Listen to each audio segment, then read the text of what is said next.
Guys, स्वागत है आप सभी का द मास्टर साहब पे। दोस्तों, आज की जो वैकेंसी है वो साइंस एंड टेक्नोलॉजी डिपार्टमेंट से आई है और ये है कार्यालय परिचारी का पद। ठीक है, तो परिचारी के पद के बारे में बहुत दिनों से चर्चा चल रही थी। तो ये साइंस एंड टेक्नोलॉजी डिपार्टमेंट यानी विज्ञान एवं प्रौद्योगिकी विभाग में ये कार्यालय परिचारी का पद आया है। तो सबसे पहले मैं आपको ये बता दूं कि ये जो वीडियो है बहुत ही थोड़ा सा ज़्यादा बड़ा होने वाला है और बहुत ही इम्पोर्टेंट है। सबसे पहली चीज़ कि इस वीडियो में आपने थंबनेल में देख ही लिया होगा कितना पोस्ट है। तो ये लास्ट डेट क्या होगा, कैसे होगा, इसकी पूरी डिटेल्स मैं आपको बताऊंगा इस वीडियो के अंदर। पूरी डिटेल, सारी की सारी जानकारी कि आपको किस वेबसाइट पे जाना है, ठीक है, कहाँ पे आपको रजिस्ट्रेशन करना है, और ये जो रजिस्ट्रेशन होगा उसके बाद आपको किस साइज का फोटो लगाना है, साइन किस साइज का होगा, ठीक है। दूसरा चीज कि इसमें कौन कौन से डॉक्यूमेंट्स अपलोड होंगे, ये सारी चीज मैं इस वीडियो में बताऊंगा। तो इस वीडियो को आपको अंत तक देखना है ताकि कोई जानकारी छूट नहीं जाए। इसमें रिजर्वेशन किस आधार पे मिलेगा, ठीक है, और दूसरा चीज कि मेरिट जो बनाया जाएगा वो कैसे बनाया जाएगा, क्या इसमें किसी चीज का एक्सपीरियंस भी ऐड होगा, अगर एक्सपीरियंस ऐड होगा तो उसका कितना मार्क्स मिलेगा या परसेंटेज मिलेगा, ये सारी जानकारी इस वीडियो में है। ठीक है, तो इस वीडियो को आपको डिटेल में पूरे को देखना है, एक बार अच्छे से देख लीजिएगा तो आपको अप्लाई करने में बहुत आसानी होगी। दूसरी चीज कि ये अगर एलिजिबल नहीं, मैट्रिक पास तो सारे कोई होते हैं, लेकिन है कि भाई अगर आपके पास हायर एजुकेशन है और आप ऑलरेडी वर्क में हैं तो कोई ऐसे लोग जिनको आप जानते हैं तो यहाँ आप एक अच्छा मौका है उनके लिए, उनको आप अप्लाई जरूर करवाएं, उन तक वीडियो को जरूर पहुंचाएं। ठीक है, तो स्टार्ट करते हैं वीडियो को। सबसे पहले मैं आपको पेपर में जो आपको आया था डिटेल्स वो मैं बता देता हूं, फिर मैं डिटेल में चलूंगा। तो देखिए यहाँ पे आपकी जो विज्ञान प्रौद्योगिकी की आई है बहाली। दूसरी देखिए कि आवेदन जो है 23 तारीख से ही शुरू है, यानी 23 सितंबर से ही ये शुरू हो चुका है और ये 31 अक्टूबर तक ये फॉर्म आपको भरना है। दूसरी चीज है कि इस पद का नाम कार्यालय परिचारी रखा गया है और ये सीधी भर्ती है, ठीक है, और इसमें सिर्फ और सिर्फ ऑनलाइन ही आवेदन किया जाएगा, आप ऑफलाइन नहीं कर सकते हैं। ये लेवल 1 का इसमें आपको पैसा मिलेगा। इसके लिए मैट्रिक आपका होना चाहिए। जनरल के लिए 33 सीट दिया गया है, ठीक है, और आर्थिक रूप से कमजोर के लिए 34, जिसको ईडब्ल्यूएस भी हम लोग बोलते हैं। उसके पिछड़ा वर्ग के लिए यहाँ पे कोई सीट नहीं है। बीसी वालों के लिए, ईबीसी वाले के लिए यहाँ पे 40 सीट है। अनुसूचित जाति के लिए, एससी के लिए 65 सीट है। एसटी के लिए आपको 2 सीट है। पिछड़े वर्ग की महिलाओं के लिए यहाँ पे 8 सीट दिया गया, टोटल 238 है। अब उसमें यहाँ पे दिया गया 35% आरक्षण महिला के लिए है, यानी कि इस 99 में आपको 33 सीट जो है महिला के लिए, जनरल के लिए है। आर्थिक रूप से कमजोर महिला के लिए 7 सीट है और आपको उसी तरीके से सबका दिया हुआ टोटल 238 सीट आपको दिया गया है। स्वतंत्रता सेनानी जो है उनके नाती पोतों के लिए 5 सीट है और जो दिव्यांग है उनके लिए यहाँ पे दिया गया है सीट, सब सारा सीट दिया हुआ है। ठीक है, न्यूनतम शैक्षणिक योग्यता जो है आपका यहाँ पे दिया हुआ है कि ऑनलाइन आवेदन समर्पित करने की अंतिम तिथि तक अभ्यर्थियों को मान्यता प्राप्त बोर्ड से मैट्रिक अथवा समकक्ष उत्तीर्ण होना चाहिए, मैट्रिक पास होना चाहिए। ठीक है, दूसरा कि ऑनलाइन आवेदन जो है उसका अंतिम तिथि यहाँ पे दे दिया गया 11 बजे अपराह्न रात्रि तक ही किया जाएगा। ठीक है, 31 को रात के 12 बजे से पहले आपको कर लेना है। ठीक है, 31 अक्टूबर को। ऑनलाइन के अलावा किसी भी माध्यम से पत्र भेजेगा तो वो स्वीकार नहीं होगा। ठीक है, अंतिम तिथि बता दी गई है। अब इसके डिटेल में हम लोग चलते हैं। ठीक है, तो डिटेल में आइए, वही सीट का यहाँ पे डिटेलिंग यहाँ पे दिया हुआ है। ठीक है, न्यूनतम शैक्षणिक योग्यता मैंने बता दिया था कि मैट्रिक के लिए होगा। अब आते हैं आरक्षण के लिए कि आरक्षण किस हिसाब से यहाँ पे दी जाएगी, उसके बारे में जानकारी यहाँ पे दी गई है। तो देखिए कि ऑनलाइन आवेदन समर्पित करने के बाद जो आरक्षण कोटि जो है दावा नहीं करने पर किसी परिस्थिति आरक्षण का लाभ नहीं, यानी ऑनलाइन में ही आपको बताना होगा कि हम किस मतलब इससे हैं। ठीक है, उसी हिसाब से आपको आरक्षण मिलेगा। अगर आप नहीं दीजिएगा तो आपको आरक्षण का लाभ नहीं मिलेगा। दूसरा याद है कि बिहार राज्य के बाहर के निवासी अभ्यर्थियों को आरक्षण का लाभ नहीं होगा, यानी बिहार के बाहर के अगर कोई कैंडिडेट अप्लाई करते हैं यूपी या कहीं के भी, तो उनको अनरिजर्व यानी कि जनरल कैटेगरी में माना जाएगा, उनको रिजर्वेशन नहीं मिलेगा। ठीक है, तीसरा चीज यहाँ पे देख लीजिए इंपॉर्टेंट कि ऑनलाइन आवेदन समर्पित करते समय अस्थायी निवास प्रमाण पत्र का नंबर एवं तिथि निर्गत करने वाले पदाधिकारी का पदनाम अंकित करना होगा, जिसे काउंसलिंग के समय प्रस्तुत करना होगा। यानी कि आपको रेसिडेंशियल सर्टिफिकेट बनाना है, ठीक है, और ये रेसिडेंशियल सर्टिफिकेट जो है उसका नंबर कितना है वो आपको बताना होगा, डेट किस डेट में बना है और उसको किसने आपको दिया, सीओ ने, एसडीएम का है, डीएम का है या कहाँ का है, वो आपको ऑनलाइन में ऑप्शन आएगा, वहां पे भरना होगा। ठीक है। दूसरी चीज कि आरक्षित कोटि के अभ्यर्थी अपनी जाति के अनुरूप पूर्ण रूप से संतुष्ट होने के पश्चात ही आरक्षित कोटि का दावा ऑनलाइन आवेदन में करेंगे। ठीक है, ठीक है।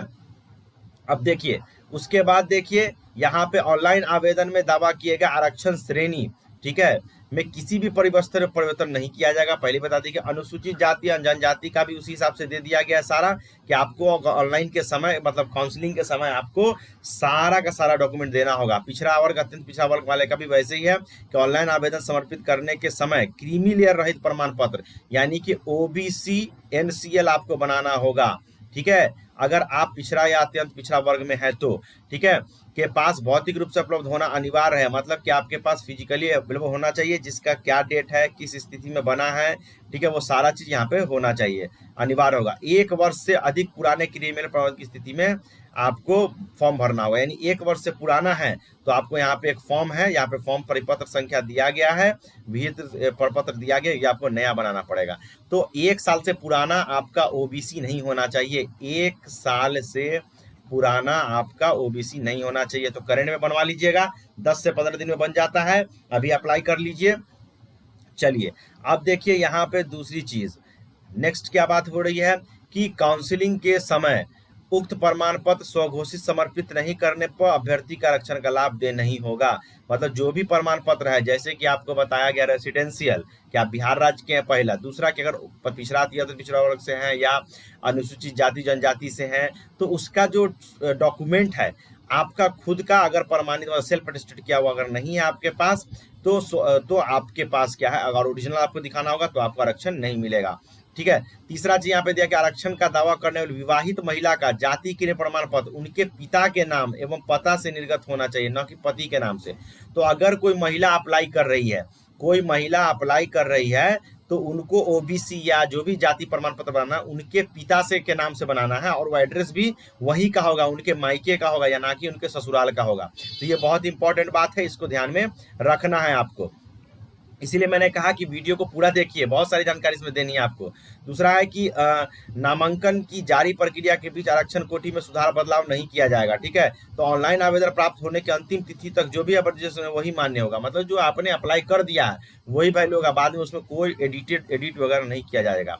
अब दिव्यांग अभ्यर्थियों के लिए भी यहाँ पे दे दिया गया है कि क्षैतिज आरक्षण है और कैसे उसको लेना है, उसके बारे में आगे हम देखते हैं। अब देखिए कि यहाँ पे बोला गया है पर्याप्त कारण से देखिए दिव्यांगता आरक्षण का दावा करने वाले दिव्यांग अभ्यर्थियों काउंसलिंग के समय सामान्य प्रशासन विभाग बिहार पटना से आप ये जो है उसके दिव्यांगता प्रमाण पत्र समर्पित करना होगा। आपको जो है दिव्यांगता प्रमाण पत्र उनको समर्पित करना होगा, अन्यथा उनको दिव्यांग आधार पर आरक्षण का लाभ नहीं मिलेगा। ठीक है, ठीक है। दिव्यांगता प्रमाण पत्र की निर्धारित अवधि के बाद नवीकरण नहीं होने की स्थिति प्रमाण पत्र विधि माने, मतलब अगर आपका फेल कर गया है और आपने रिन्यू नहीं कराया है तो भी आपका वो वैलिड नहीं होगा, रिन्यू करा के आपको देना होगा। ठीक है। उसका स्वतंत्रता सेनानी के पोते पोती के लिए भी उसी तरीके का नियम यहाँ पे दिया गया, आप इसको पढ़ सकते हैं। ठीक है। अब देखिए ईडब्ल्यूएस के लिए इंपॉर्टेंट चीज मैं बता देता हूँ, बाकी आप इस लिंक मैं दे दूंगा डिस्क्रिप्शन बॉक्स में, वहां से आप इसको डाउनलोड करके पढ़ सकते हैं। ठीक है। तो आप देखिए कि सभी प्रकार के पदों पर सीनियर महिलाओं को 35% आरक्षण दे दिया गया है, जिसका पोस्ट मैंने बता दिया है। उसके बाद कि जो भी सामान्य श्रेणी से आर्थिक रूप से कमजोर वर्ग के लिए 10% आरक्षण दिया गया है। ठीक है, जिसके लिए आपको जो उपयुक्त प्रमाण पत्र आपको जो अधिकारी से होगा वो आपको बना के देना होगा, तभी आपको वो मिलेगा, क्या बोलते हैं, आरक्षण मिलेगा। ठीक है। अब देखिए यहाँ पे देखिए कि सामान्य पिछड़ा वर्ग हेतु मिलने आरक्षण का लाभ देगा। अब यहाँ पे अभ्यर्थी द्वारा समर्पित करते समय जो विवरण अंकित किया जाएगा उसी विवरण के अनुरूप ही काउंसलिंग में मूल प्रमाण पत्र प्रस्तुत करने हैं। मतलब कि आप जो ऑनलाइन अप्लाई कीजिएगा जो आप ऑनलाइन अप्लाई कीजिएगा उसमें जो जो डिटेल्स आप दीजिएगा उसी डिटेल के हिसाब से आपको सर्टिफिकेट या मार्कशीट आपको उपलब्ध कराना होगा। उम्र सीमा देख लीजिए, उम्र सीमा की गणना जो है 1/8/2022 के आधार पर की जाएगी, यानी 1/8/2022 को आपका उम्र कितना है उसके आधार पर, यानी 1/8/2022 को आपको कम से कम आयु जो है 18 वर्ष होना चाहिए, और ज़्यादा से ज़्यादा अगर आप जनरल में हैं, पुरुष है तो 37 वर्ष, महिला है तो 40 वर्ष, और पिछड़ा अत्यंत वर्ष के पुरुष या महिला हैं तो 40 वर्ष, और अनुसूचित जाति और अनुसूचित जनजाति के महिला पुरुष है तो 42 वर्ष, ये आपको बता दिया गया है। ठीक है, अब देखिए यहाँ पे उसको कैसे ऐड करना है इस चीज़ को भी समझ लीजिए कि मान लीजिए कि भूतपूर्व सैनिकों की उम्र सीमा में 3 वर्ष का आपको प्रतीक्षा सेवा बिताई के सेवायोग समतुल्य रियायत दी जाएगी, बशर्ते कि उनकी वास्तविक उम्र आवेदन भरने की तिथि को 53 वर्ष से अधिक नहीं हो। मतलब कोई है भूतपूर्व सैनिक है तो वो भी अप्लाई कर सकते हैं, 53 से ज़्यादा एज नहीं होना चाहिए। ठीक है, ये सारा जानकारी है, आप अपने हिसाब से इस पूरे डिटेल को पढ़िएगा। ठीक है, आराम से आपको सारी जानकारी मिल जाएगी।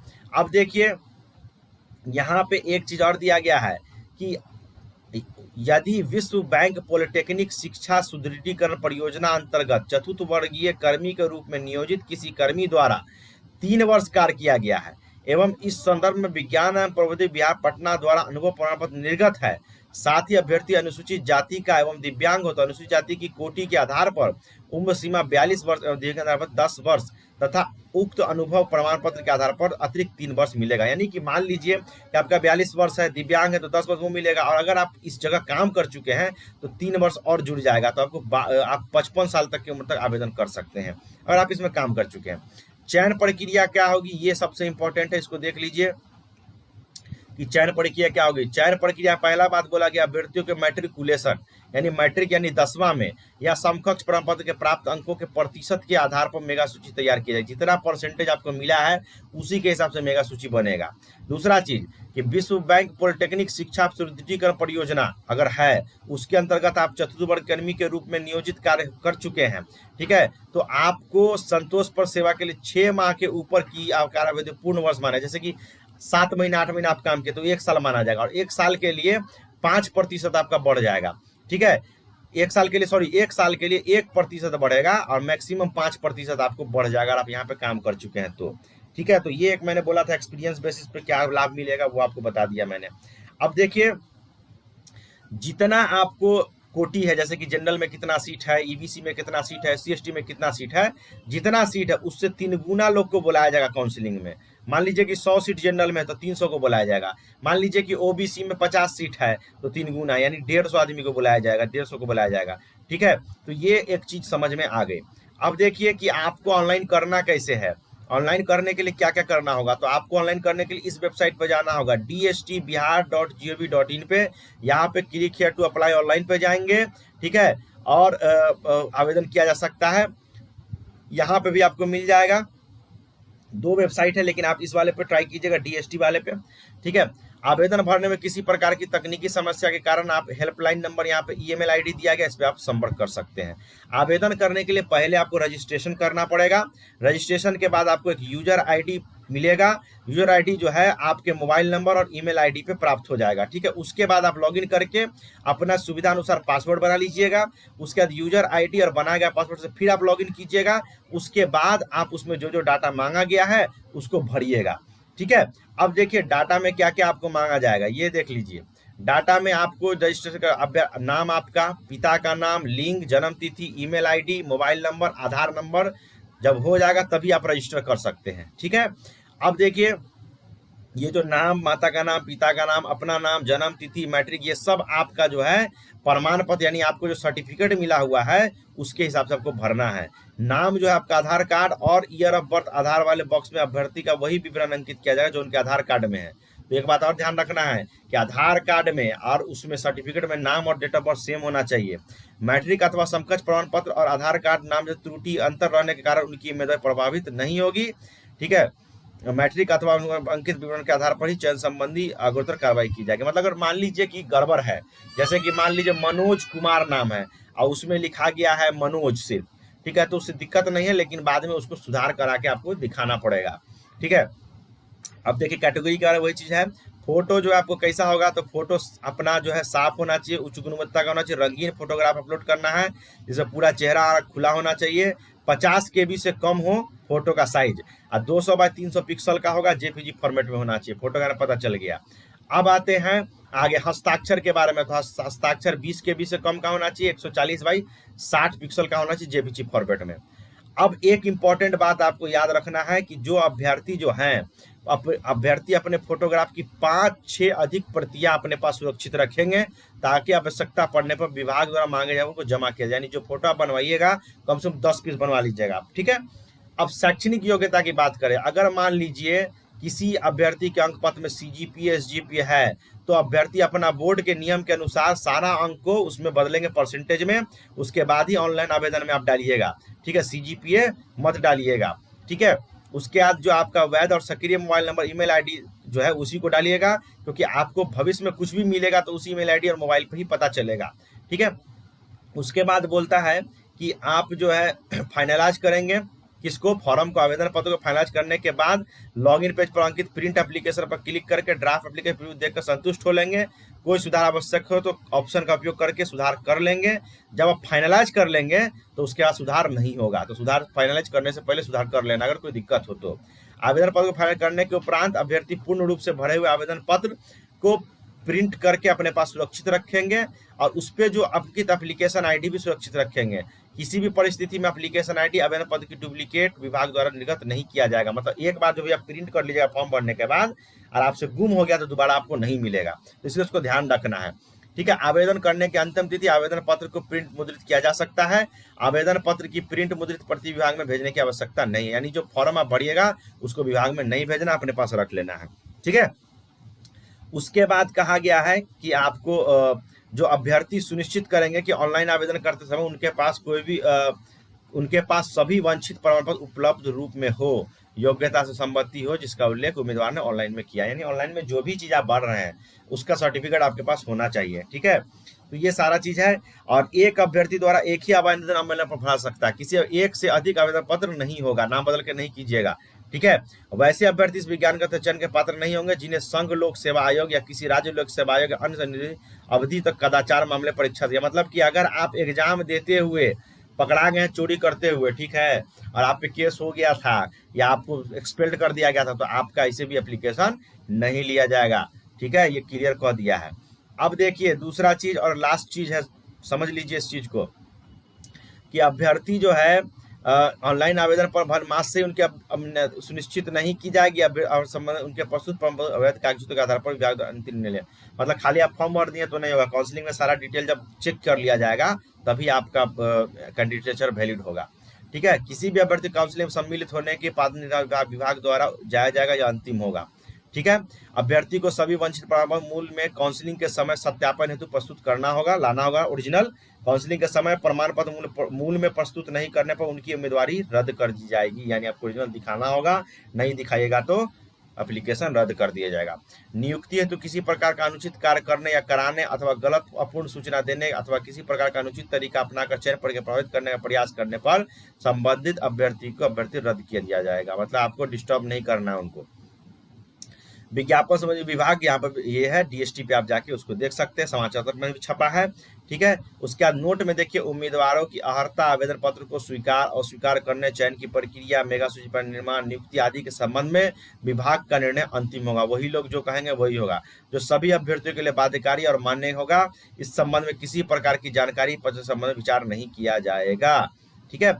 अब देखिए अंतिम तिथि एक बार और बोल दिया है कि अंतिम तिथि आपका 31/10/2022 यानी 31 अक्टूबर को रात के 11:59 तक आप कर सकते हैं, उसके बाद नहीं होगा। और उसके बाद आपको ऑनलाइन के अलावा किसी भी माध्यम से आवेदन आपको नहीं भेजना, स्वीकार नहीं किया जाएगा।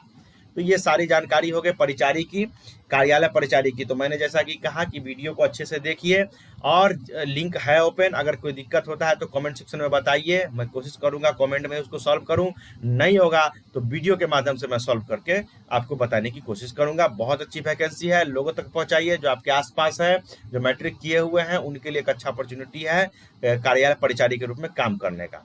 Thank you very much.